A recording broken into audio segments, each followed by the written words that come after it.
This is a photo of me getting ready for my most recent MRI, which is just a couple of days ago. In the past few months, I've had massive headaches, call them migraines if you like, that last 3 or 4 days. Sometimes it's hard to stay in a sunny area.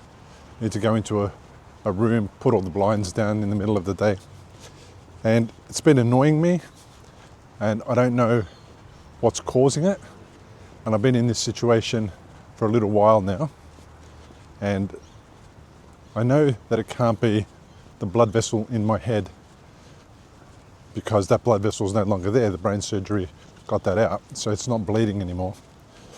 But I did ignore the signs of the first one when it happened. And I ignored my wife when she said go to the hospital. And when she said go to the hospital this time, or go and get it checked out, go get a scan, I didn't ignore her. Because who wants to die wondering whether the headache that I'm experiencing is anything dramatic or not? I'm advocating for everyone else to go and do the right thing, go to the hospital and do all those things. I've got to advocate for myself. So not only do I have to practice what I preach, I've got to look after myself. I've got to make sure that whatever it is that I am experiencing is something that we get to the bottom of. Firstly, it makes me massively unproductive because you can barely get anything done with a headache. And when it lasts for 4 days, the things that need to be done just stack up. They just stack up and stack up and stack up. And it really then makes it difficult to get anything decent done when you're feeling better and not putting yourself in a stressful situation, so that you don't find yourself in a position again where too much work to do now because of the backlog is also stressing you out and you're not looking after yourself. So that's been my little journey the last few days. And it's all about being proactive and finding a way to solve problems rather than ignore them. And is it a problem? I don't really know. That being said, we'll find out. When I went in for the scan, the MRIs are bloody hard. I tell you, getting through those without sedation are hard.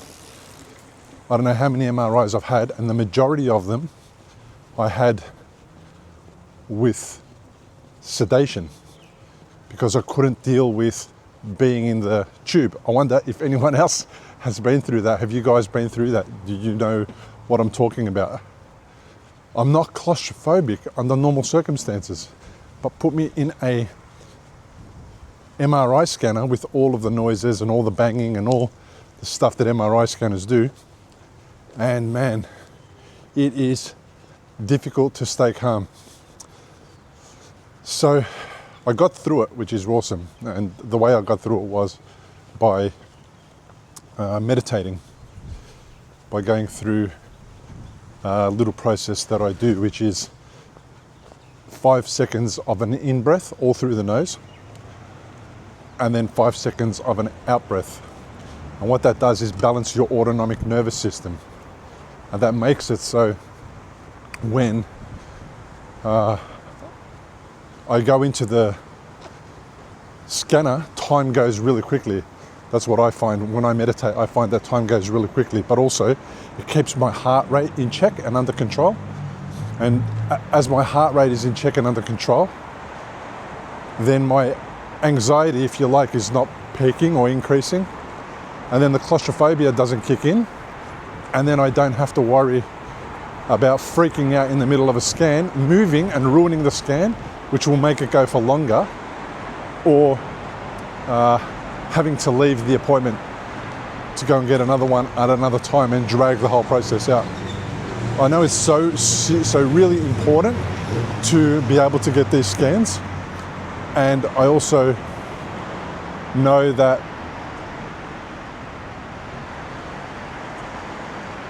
it's really important to get those scans, and I don't want to be getting sedation all the time just to get an MRI for a 30-minute scan. And I figure I need to find a way to get through the 30 minutes, and the meditation helped me. It helped me when I was going through the challenges of all the brain surgery and the bleeds early on in my whole journey, and it got me through a number of MRIs. But it's been a long time since my last MRI. It's been many years, and that memory came back, man. It was traumatic. At one point I was doing really well, and the lady said to me, "Everything okay?" through the speaker. And that was the worst thing she could have done, because I was meditating, I was getting through it, everything was okay. And then she kind of interrupted it, and she got me into my head again. So I was doing a good job staying out of my head and being in my body. And then before you know it, I'm out. And I'm overthinking again, and I asked her to get me out of the tube. We had 3 minutes left on the scan, and it was the final scan. And I said to her, "Look, take me out." And she took me out. And in that time, I asked her to give me 2 or 3 minutes just to breathe and get myself back to a calm state and get myself out of my head again, back into my body, which I did. And I must have done a great job, because within a few minutes I was back in the tube. We did the last scan, and the relief was amazing. The relief of being out of there and getting it done was amazing. I don't know whether the hardest part is the scan or whether the hardest part is waiting for the results from the doctor. I don't typically overthink doctor's results. I don't typically do the what if they find something. I kind of expect the best and prepare for the worst. And I've been doing that my entire stroke journey. So I think it'll be okay. I really don't feel like there's anything going on that I need to worry about dramatically. But there's clearly something I need to do to attend. Well, I need to attend to something, because chronic ongoing migraines are not really a thing. So it's been an interesting week. This week also, I had a couple of responses from people who I've reached out to interview. One of the people I reached out to interview was Dr. Tobenik. And I mentioned in a previous vlog that his team reached out to me, shared some information about the pesto trial, and wanted me to, I suppose, be aware of it, maybe even talk about it, who knows. And his office, Dr. Tobenik's office, got back to me and said that Dr. Tobenik's not available for interview at the moment because he's busy, which is a pretty standard response for people who don't want to be interviewed. And I imagine that that's probably going to continue to be that way. I've tried to interview him at least 2 or 3 times. I've reached out through various people, but I haven't been able to make it happen. I don't like it when people are elusive and are really involved in a particular community but then won't comment. And it makes it a little bit more suspect, it makes it a little bit more annoying. And I'm not saying that there's anything wrong or there's any issues with what those guys are doing. I don't really believe there are any issues, and people can have their opinions, and I don't mind if you think differently than me. But when you try and get the doctor who's at the center of the most kind of leading edge service providing hope for stroke survivors, and I can't get an interview with him, I don't know, like it just doesn't sit well. So I didn't get to interview Dr. Tobenik, and I'm not sure that I ever will, but I'll reach out. I'll continue to reach out again, and it'll be great. It'll be great just to have a conversation, just so that we can hear from the man himself. The last time he was interviewed, I think, was by 60 Minutes, and I think that was in 2008, which was way too long ago because so much time has progressed. I imagine also he's protecting his position and his practice and his clients and his staff and he would be wary of saying yes to an interview, because you never know how people might take certain things. So I also reached out to the guys from the pesto trial, the researchers who do the pesto trial. And I mentioned in the previous log, they responded by saying that the doctor involved in the trial, the one who was leading the study, is overseas. And as a result of that, he wasn't going to be available for an interview, which is pretty common, pretty normal. And therefore, there won't be an interview with the head researcher who's done the pesto trial on etanercept, where the results should have been out a year ago and they're not out yet. And again, that makes me suspect. Like, why doesn't anyone want to discuss this topic? There are people who are interested to know, there are people who are prepared to pay, there are people who have paid, some have got results, some haven't, and no one's interested to come forward, to talk about it, to talk about what they're doing, what they've learned, what they've researched, what they know, what they don't know. How could you be involved in a topic of study and then not share what you have or haven't learned? And it's really challenging, because these are the two people that kind of hold the key to this whole etanercept idea, this whole etanercept journey, this whole etanercept solution. And you can't talk to them. And I just find it really annoying and frustrating. So yeah, that's what's going on. I get requests from a lot of stroke survivors to interview this person, to interview that person. But most people are really not keen on talking in public. And I'm all right with that, kind of. But at the same time, these are not people and organizations who should be silent. They should be way more active in talking to the people that they serve about the work they're doing and the services they provide. Anyway, that's just my thinking.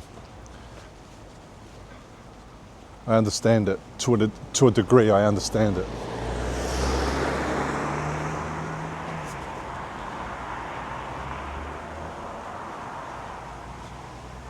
In the last 2 weeks also, there's been some things that have annoyed me with regards to the YouTube channel. It's growing heaps. Lots of people are finding the videos, they're being seen more often, more comments are being left. That's awesome. The more comments that are being left, the better. The challenge I have with more comments is there's more nasty people leaving comments. And it really makes me wonder, why do people feel the need to leave a nasty comment on a YouTube video where I'm interviewing a stroke survivor about their journey? It's so bizarre to me.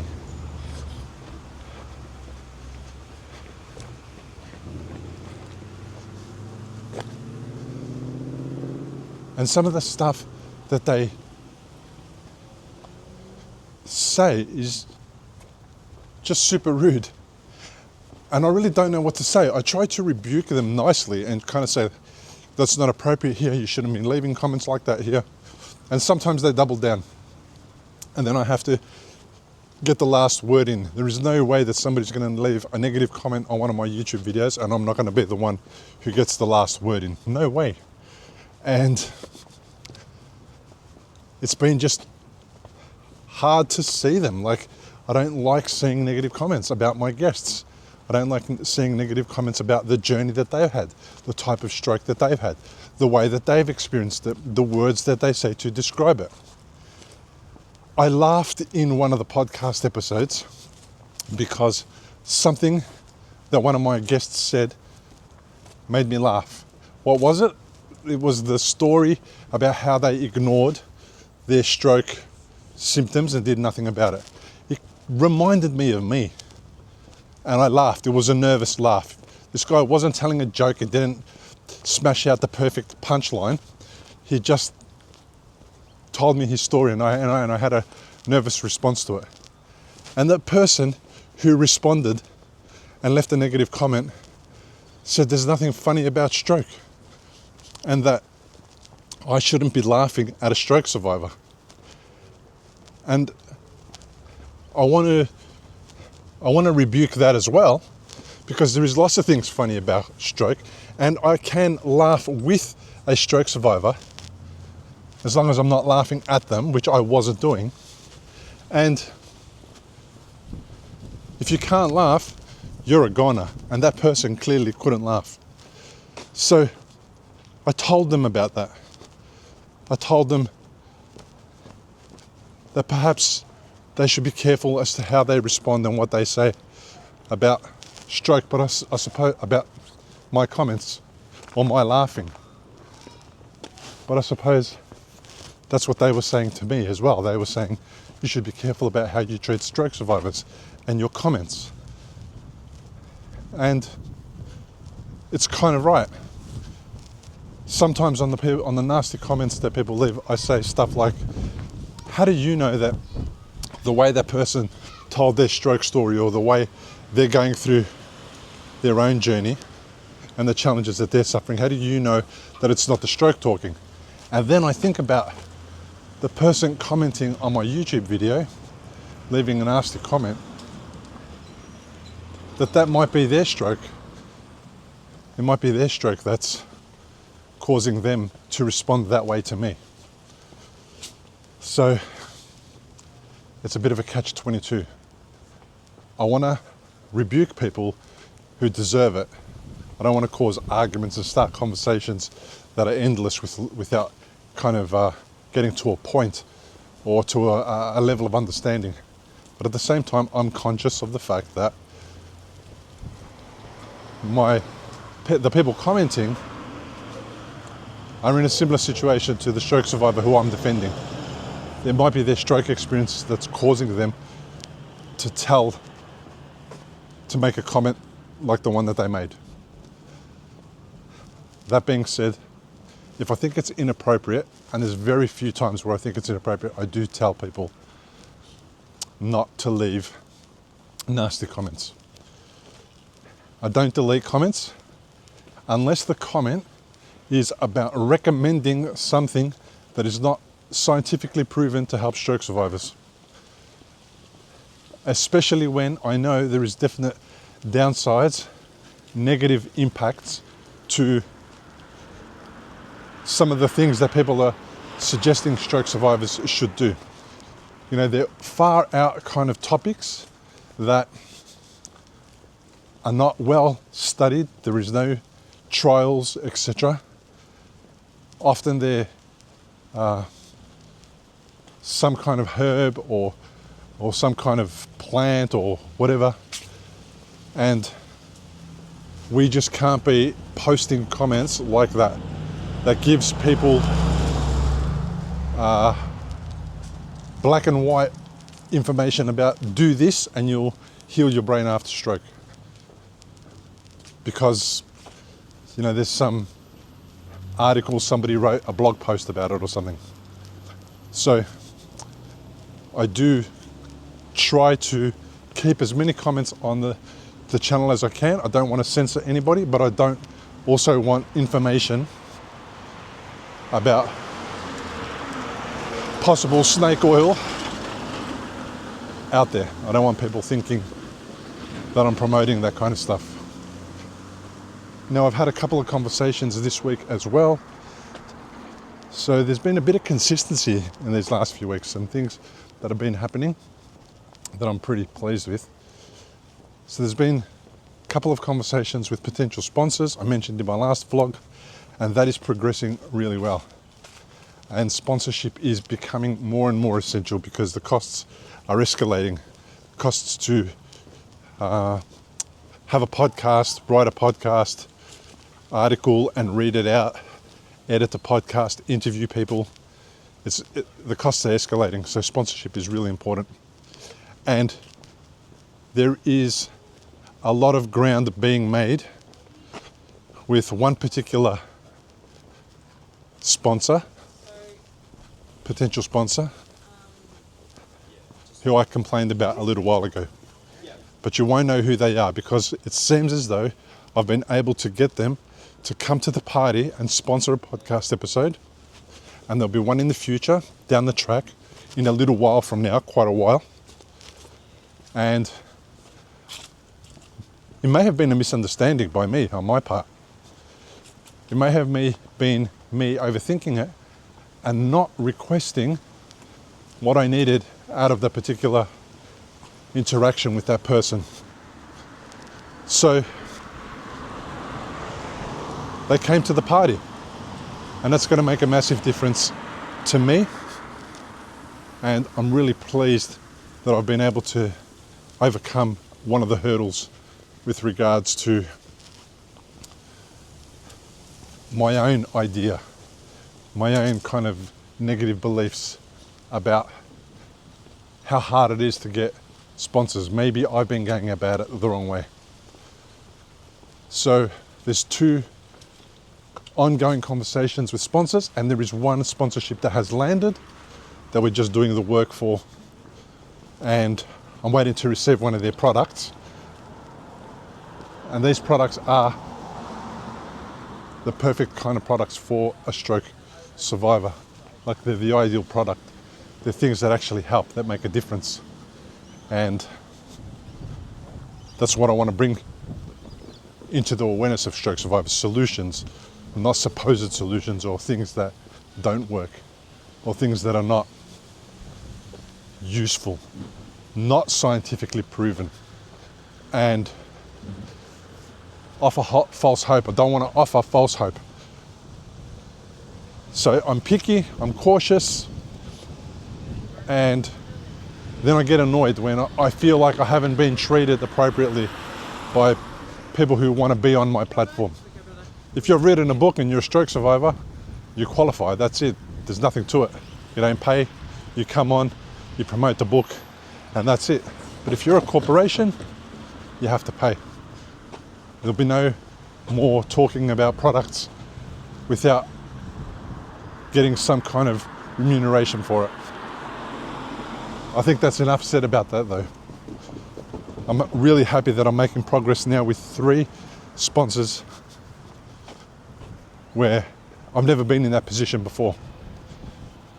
And I think partly it's because you guys help. You guys help in that by listening, by commenting, by making the videos popular on YouTube. The channel gets subscribers and it gets statistics, and then I can show those statistics to those people who promote the show, and I can show to them that I've got a certain following, and that, you know, their money will be well spent. It'll be placed in front of the perfect audience. They're all stroke survivors and people who actually might be looking for a solution that they couldn't find until now. So that's even better. Like, if I can solve a problem and everyone wins, the stroke survivor, the person selling the solution, and me for promoting the solution, that's the ideal scenario. That's what I want to do. So I thought I'd just update you a little bit. This is going to be a relatively short video, and I hope that this video finds you well and you're getting through the challenges that you've been experiencing, and that you're noticing the good times in the hard times. That there are some good times and you're noticing the improvement, even if it's really, really little. I'm looking forward to receiving my results, whatever they are, good, bad, or indifferent. I'm going to receive them happily, and I'm going to be proactive about it, and I'm going to do something about my migraine. I'm not going to stop looking for solutions, and I'll take all steps, any measures I need to to get the result that I want, which is to reduce the migraines or to get rid of them completely. It's just about managing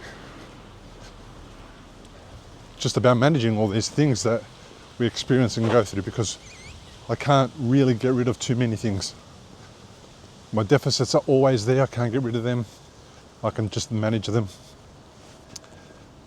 Thanks for watching and listening. Hey, leave a comment below and let me know what you think about anything that I had to say. Let me know what you're going through. Have you had any MRIs recently? And I look forward to hearing from you. There's a new podcast episode out every Monday, so please do check it out. Subscribe, like, comment, share, all that kind of stuff. We need to grow this thing. We need to make it massive so that it can become self-sustaining, and so that we can reach stroke survivors, which, by the way, we have been reaching. As I mentioned some time ago, we've been reaching stroke survivors in hospital. And that is amazing, because it took me years to get into a community, or to find a community of people who understood what I was going through. And my gosh, to find somebody at the very beginning of the journey would have been just amazing. It would have been fantastic. And I'm glad I'm doing that for other stroke survivors. Thanks for watching and listening.